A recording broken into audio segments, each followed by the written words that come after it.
नमस्कार, देववार्ता news channel DV news में आपका स्वागत है।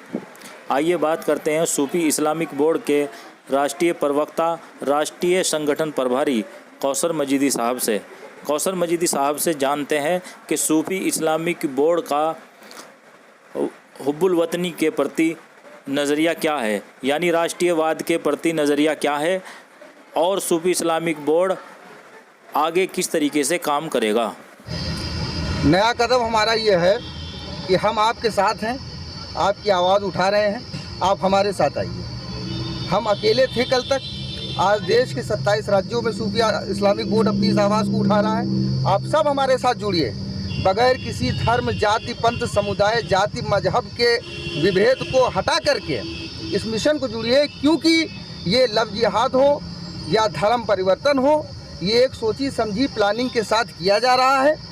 ये एक बहुत बड़ी आइडियोलॉजी है जो देश के दुश्मनों के द्वारा प्रायोजित की जा रही है, ताकि भारत को तुर्की जैसा इस्लामी साम्राज्य के खिलाफत साम्राज्य वाला देश बनाया जाए।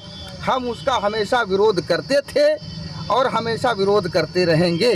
भारत एक लोकतांत्रिक और धर्मनिरपेक्ष राष्ट्र है, जहां पर इस तरीके की गतिविधियां किसी तरह स्वीकार नहीं की जाएगी। ये देश अशफाक उल्लाह खां और राम प्रसाद बिस्मिल का देश है। जब राम प्रसाद बिस्मिल को समस्या होती थी तो अशफाक उल्लाह खड़े होते थे, और अशफाक उल्लाह को समस्या होती थी तो राम प्रसाद बिस्मिल खड़े होते थे। आज अगर हिंदू समाज के सामने कोई परेशानी है तो मुसलमानों को खुल करके सामने आना चाहिए और मुसलमानों के जो अंदर जो कट्टरपंथी ताकतें हैं उनका विरोध करना चाहिए। में उठा है, 1 साल पहले भी उठा था और उसकी शिकायत भी दी गई थी। तो उसमें पीड़ित ने ये कहा था कि हमारे ऊपर पत्थरबाजी हुई, हमें पर धर्मांतरण का दबाव बनाया जा रहा है, तो उसमें पीड़ित को उठा के थाने में बंद कर दिया था। तमाम ऐसी शिकायतें आती हैं जो इस तरह के मुद्दों को पुलिस उठने नहीं देती है। देखिए, कहीं ना कहीं पुलिस प्रशासन जो है मुखबिर तंत्र से ग्रसित है और उनके सामने भी मजबूरी है, लेकिन हम लोग सारे मामलों को साथ में लेकर के, और जो नौबस्ता वाला मामला है वो हमारी तरह पूरा संज्ञान में है, और हमारे IT सेल के राष्ट्रीय उपाध्यक्ष गौरव त्रिपाठी जी इस विषय की ब्रीफिंग करेंगे और इस विषय को जहां तक न्याय दिलाने के लिए नौबस्ता के परिवार को या कोई भी ऐसा परिवार हो उसको न्याय दिलाने के लिए कोई भी कार्रवाई करनी पड़ेगी तो हमारे गौरव जी उस कार्रवाई को आगे करेंगे। क्या आप मानते हैं कि योगी सरकार के अलावा अगर कोई सरकार होती तो आपकी आवाज़ इतनी बुलंद हो पाती?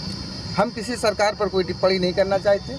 हमारा राजनीतिक कोई उद्देश्य नहीं है, हमारा उद्देश्य सामाजिक है, और हम सामाजिकता के साथ हम अपने देश के लोगों को, हमारा देश बहुत बड़ा है, हमारे देश के की जो संस्कृति है, हमारे देश की जो सभ्यता है, वसुधैव कुटुंबकम, हम उसी के आधार पर अपनी लड़ाई को लड़ रहे हैं। हमें आपका साथ चाहिए, आपका साथ चाहिए, आपका साथ चाहिए। हमें सबके साथ के साथ इस चीज़ को आगे बढ़ाना है। मेरा तो कहना इतना ही था कि पिछली सरकारों में कुछ आपके ऊपर भी इस आवाज़ को उठाने के लिए कार्रवाई हुई थी, वैसे ही आम जनता के लिए।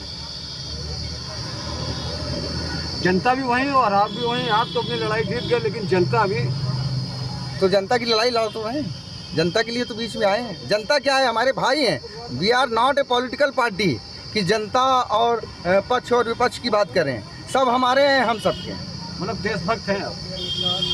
देखिए, देश से हट करके तो कुछ सोचा ही नहीं जा सकता। हमारी पहचान ही यही है कि हम हिंदुस्तानी हैं। मतलब भारत माता की जय।